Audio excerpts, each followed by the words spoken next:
Look over here. How do you read this phrase?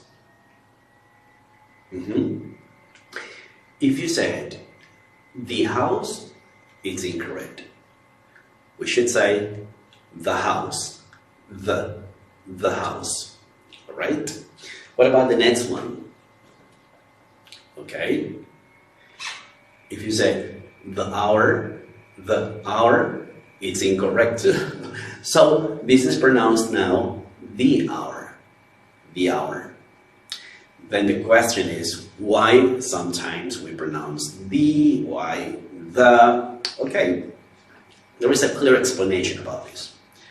We normally say the, for example, the house, when the next word, house, in this case, begins with a consonant sound. House, right? The house, the chair, the desk, the table, the teacher, etc., right? But the next word, our, begins with a vowel sound. Yes, we don't say our, we say our. So we pronounce the. The article is pronounced the. The hour, the apple, the English book, etc. Alright? Would you like to get some more tips? Just follow me.